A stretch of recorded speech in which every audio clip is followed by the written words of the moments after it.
My name is Deborah, and this is how love almost killed me. The day I landed in the UK was the day my suffering began. I still remember the night my phone rang. I was in Nigeria, sitting on my bed, my children sleeping beside me. When I saw his name on my screen, I smiled. My husband.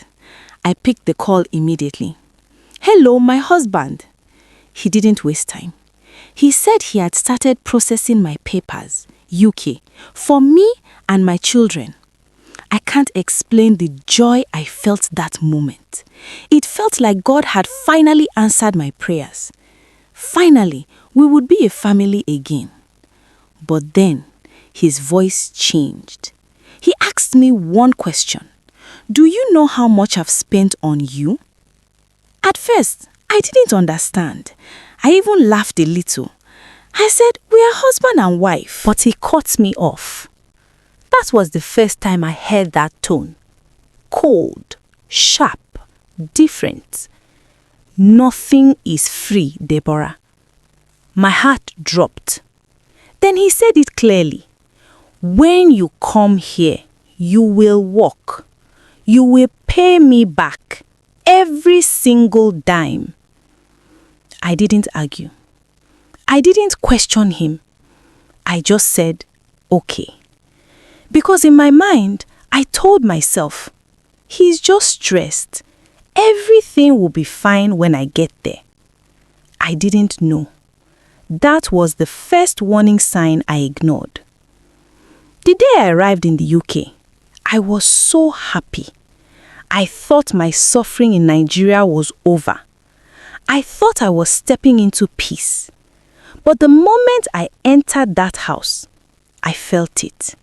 Something was wrong. His smile was not warm. His eyes were different. And that was the beginning of my new life. Not as a wife, but as something else I couldn't even explain. If I had known what was waiting for me in that house, I would have never entered. The day I arrived in the UK, I was smiling. I held my children tightly as we walked through the airport. My heart was full. Finally, we're together again, I told myself. Then I saw him, my husband, standing there, waiting. I smiled and rushed toward him. Kunle! But he didn't move. He just stood there, watching me. When I got close, I tried to hug him. He stepped back. I froze. Welcome, he said. Just one word. Cold. Flat. I forced a smile. Thank you. It's been so long. He took my bag from my hand. Let's go, he said. No hug, no warmth, nothing. On the way home, the car was silent. Too silent. I tried to talk. The kids were so excited. Deborah, he cut in. I went quiet. From tomorrow, you start walking. I blinked. Tomorrow? But I just arrived. He didn't even look at me.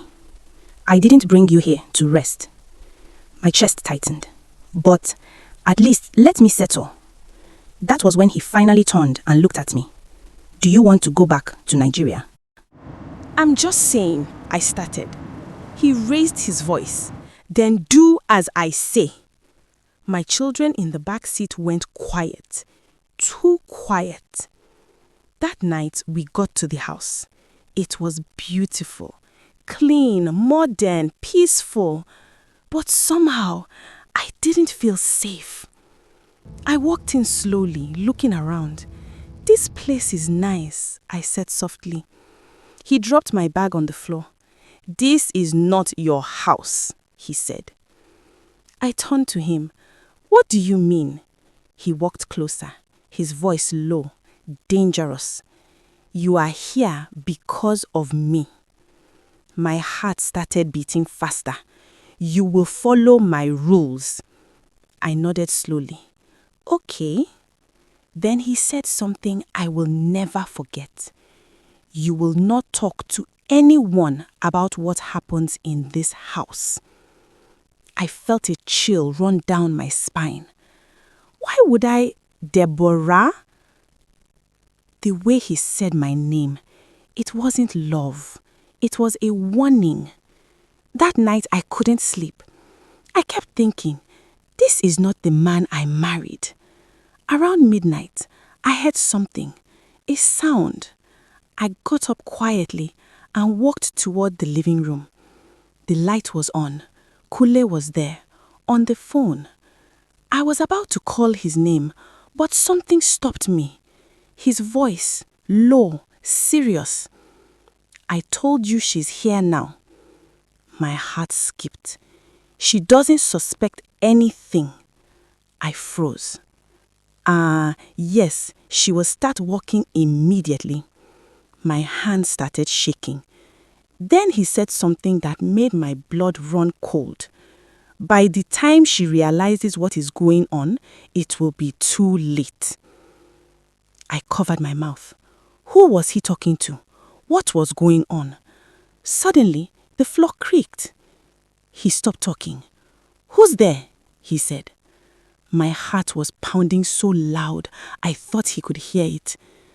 I ran back to the room quietly, pretending to be asleep. A few seconds later, the door opened. I closed my eyes tightly. I could feel him standing there, staring at me. Then he spoke, softly. Deborah? I didn't move. After a long silence, he closed the door. That was the night I realized something. I didn't just come to the UK to suffer. I walked into something much bigger and much more dangerous than I ever imagined. I didn't sleep that night, not even for a moment. My eyes were open in the dark, staring at a ceiling that didn't feel like mine. Every sound made my heart jump. Every shadow felt like something watching me. Then suddenly, 5 a.m. An alarm rang. Before I could even react, I heard his voice. Deborah, wake up! I sat up immediately, my chest already tight, like I had been running in my dreams. I didn't even know why, but I was afraid. In the kitchen, the air felt cold, not just the weather, something deeper. Kunle was already dressed, standing there like he had been waiting. Get ready, you are going to work. I blinked in confusion. Work? But I don't even have papers yet. How will I? You talk too much. His voice cut through mine like a blade. He dropped a piece of paper on the table. This is the address. I picked it slowly. My fingers were trembling so badly, I almost dropped it. Something inside me whispered, don't go. But I didn't listen. Outside, the morning fog wrapped around everything like a warning I couldn't understand. We walked in silence to the car. The cold hit my skin, sharp and unforgiving. I had never felt anything like it. Inside the car, I kept staring at the window, watching the empty streets pass by. That voice inside me grew louder. Don't go, don't go. But I stayed quiet. When we finally stopped, I looked up. My heart sank. It wasn't an office. It wasn't a company. It was a house. Is this where I will walk? I asked, confused. Get down. That was all he said. The door opened before I could knock. A woman stood there, older, calm, watching me like she already knew something I didn't. So this is the new one? New one? My stomach tightened. What does she mean? I asked, turning to Kunle. He didn't answer. She'll start today, he said to the woman, like I wasn't even there. Something inside me broke a little.